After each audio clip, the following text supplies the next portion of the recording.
गांव की वो छोटी गलियां, कच्चे पक्के रास्ते, हर सुबह स्कूल जाने की घंटी और दोपहर की खिलखिलाती धूप में खेलते बच्चे। इन सब के बीच एक लड़का था, नाम था आरव। आरव गांव के सरकारी स्कूल में 9वीं कक्षा का छात्र था।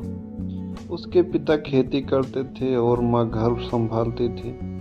आरव पढ़ने में अच्छा था, लेकिन असली ताकत उसकी कल्पनाओं में छुपी थी। उनके सामन में हर बात को महसूस करने की गहराई थी। वो जब भी आसमान देखता तो बादलों में आकृतियां ढूंढता, और जब किसी की आंखों में देखता तो उसकी भावनाएं पढ़ लेता। नई कक्षा शुरू हुई थी। गर्मियों की छुट्टियों के बाद स्कूल में चहल पहल थी। इसी बीच एक नई छात्रा का प्रवेश हुआ, अनबी। अनबी शहर से गांव आई थी। उसके पापा का ट्रांसफ़र हुआ था। उसका पहनावा थोड़ा अलग था, बात करने का तरीका भी थोड़ा अलग। पहले दिन ही जब अनबी ने क्लास में एंट्री ली तो पूरे क्लास की नज़र उस पर गई, लेकिन एक नज़र थी जो ठहर गई, आरव की। आरव को समझ नहीं आया कि ऐसा क्या था उसमें, लेकिन कुछ तो था। उसकी हंसी में कोई जादू था या उसकी आंखों में कोई गहराई, उसे समझ नहीं आया, पर महसूस जरूर हुआ। शुरुआत में दोनों के बीच कोई बात नहीं होती थी। अनबी अपनी किताबों में रहती और आरव खामोशी से उसे देखता, लेकिन वक्त के साथ जैसे जैसे स्कूल में गतिविधियां बढ़ी, दोनों के बीच बातचीत शुरू हुई। आरव गणित में तेज था और अनबी को गणित समझ नहीं आती थी। एक दिन टीचर ने कहा, आरव तुम अनबी को टॉपिक समझा देना। और वहीं से आरंभ हुई एक मासूम सी दोस्ती। बातें बढ़ी, किताबें साझा होने लगी और एक दूसरे की आदतें समझने लगे। स्कूल की घंटियों के बीच दिल की धड़कनों भी बढ़ने लगी।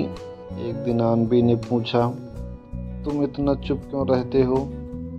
आरव बोला, शब्दों में सब कुछ नहीं कहा जा सकता, कुछ बातें तो सिर्फ महसूस की जाती हैं।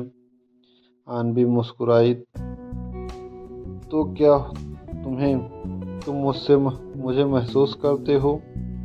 उस दिन आरव कुछ नहीं बोला, बस मुस्कुराया, लेकिन उस मुस्कान में जो जवाब था वो अनबी ने पढ़ लिया। धीरे धीरे दोनों की दोस्ती ने एक नया मोड़ लिया। अब वो स्कूल के बाद भी एक दूसरे की से बातें करते, गांव के पोखरे के किनारे बैठकर सपने बुनते, कभी डॉक्टर बनने के तो कभी एक साथ शहर जाकर पढ़ने के।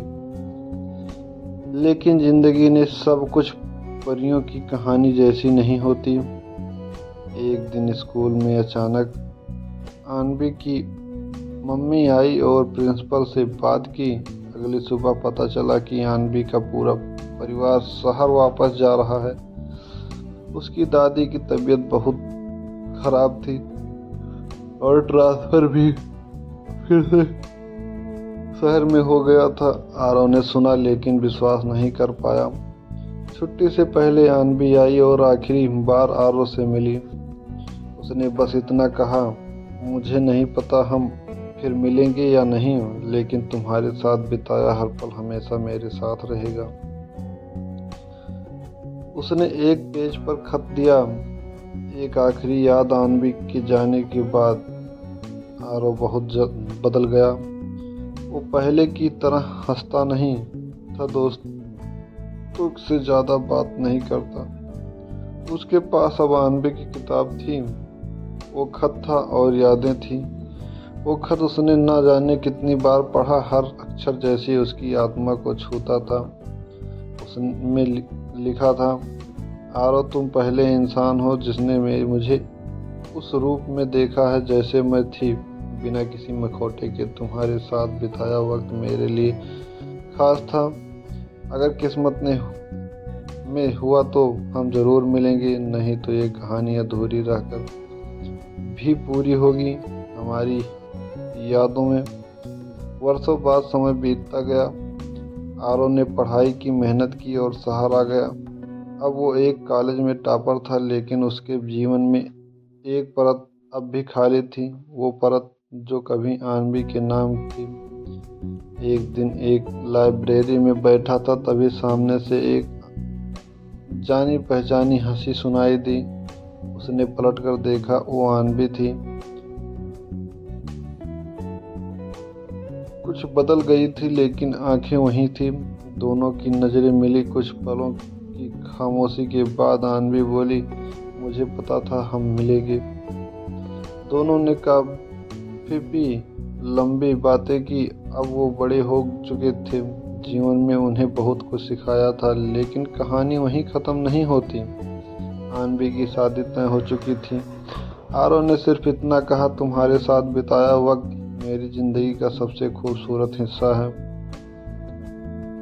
तुम्हारा जाना मेरी तन्हाई और तुम्हारा मिलना मेरी रूह की राहत बना रहेगा।